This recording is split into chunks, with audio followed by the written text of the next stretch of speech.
এখন কিন্তু ওয়েদারটা বেশ ভালো এবং বৃষ্টি হয়েছে। সো বৃষ্টির দিনে তো খিচুড়ি খেতে ইচ্ছে করে, তো যেই মন চাবে আর সেটাই করব।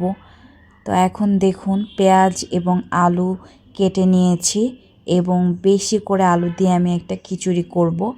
তো দুটোকে ভালো করে মিক্স করে তেল দিয়ে ভাজা ভাজা করতে দিয়েছি। এরপরে এদিকে আমার আলাদা করে মুরগির মাংস রান্না করাটাও শেষ।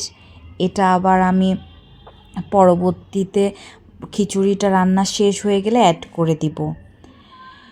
তো এদিকে আমি চাল এবং ডাল আলাদা করে ধুয়ে রেখেছি এবং কিছু কাঁচামরিচও দিয়ে রেখেছি। তো ওটা আমি অ্যাড করে দিব এটার সাথে। এবং আমি চালের ভেতরেই কিছু গরম মশলা, তারপরে হচ্ছে গোলমরিচ, এলাচ, লবঙ্গ এগুলো দিয়ে দিয়েছি। তো আমি 2টি গোলমরিচ দিয়েছি আর মানে কালো গোলমরিচ দিয়েছি আর একটি হচ্ছে সাদা গোলমরিচ দিয়েছি।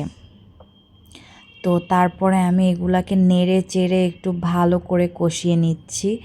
তো আলুটা আমি আগেই দিয়েছিলাম, কারণ আলুটা একটু ভালো করে ভেজে নিলে ওর যে কাঁচা। তো আমি বেশ অপেক্ষা করছি বেশ ভালো করে ভেজে নেওয়ার জন্য, কষিয়ে কষিয়ে। তো তারপরে আমি এটার ভেতরে মশলাগুলোও অ্যাড করে দিব। সো আমি মাংসে যেহেতু অনেক বেশি করে মশলা দিয়েছি, এখানে আমি একটু অল্প মশলা দিব। রসুন বাটা এবং আদা বাটা খুবই অল্প পরিমাণে দিয়েছি, যাতে আমার কোনো বেশি মশলা না লাগে। এবং আমি যেহেতু 2 কৌটো চাল নিয়েছি, সে অনুমান করে আমি 2 চামচ ভরে ভরে লবণ দিয়ে দিয়েছি। এবং এখন এগুলিকে মিক্স করে নিচ্ছি ভালো করে। আর সামান্য একটি হলুদ দিয়েছি এবং হলুদ দেওয়ার পরে আমি যে আমার কষিয়ে রান্না করা মাংসের যে অতিরিক্ত মশলা তেল ছিল, সেটা আমি এটার ভেতরে অ্যাড করে দিচ্ছি, যাতে পরবর্তীতে বেশি তেল তেল ভাবটা না আসে। প্রথমেই আমি এটার সাথে অ্যাড করে দিচ্ছি। এবং আমি এখানে খুবই দেখতে পাচ্ছেন খুবই সাদা সাদা খিচুড়ি দেখাচ্ছে, কারণ আমি এখানে হলুদ খুবই কম দিয়েছি, কারণ মাংসে আমি বেশি করে হলুদ, তারপরে ঝালের গুঁড়া এগুলো দিয়ে রান্না করেছি। তো ওটার সাথে এটা ব্যালেন্স হয়ে যাবে। এখন আমার যে মাংস রান্না করা অতিরিক্ত মশলাটা আমি একটু কষিয়ে কষিয়ে একদম মাখা মাখা করে নিচ্ছি, কারণ আমি একদম বিরিয়ানি স্টাইলে লাস্টে একটু মিক্স করব জাস্ট, তাছাড়া আর কিছুই না। তো দেখুন আমার হয়ে এসেছে প্রায়।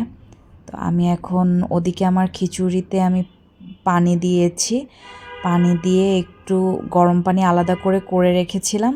তো সেটা দেওয়ার পরে মেপে দিয়েছি। আমার ভাত একেবারে হয়ে এসেছে, একদম ঝুরঝুরে সুন্দর ভাত হয়েছে। এবং এখানে সব কিছুই পারফেক্ট হয়েছে, কারণ একেবারে মেপে পানি দিলে কোনো কিছুই বেশি হওয়ার চান্স নাই।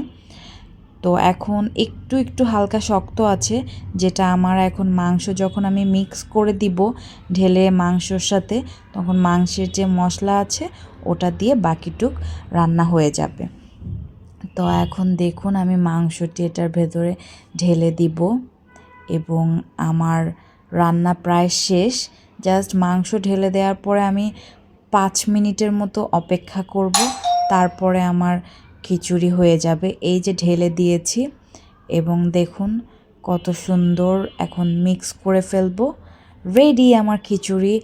এখন আমি খেতে যাচ্ছি। আল্লাহ হাফেজ।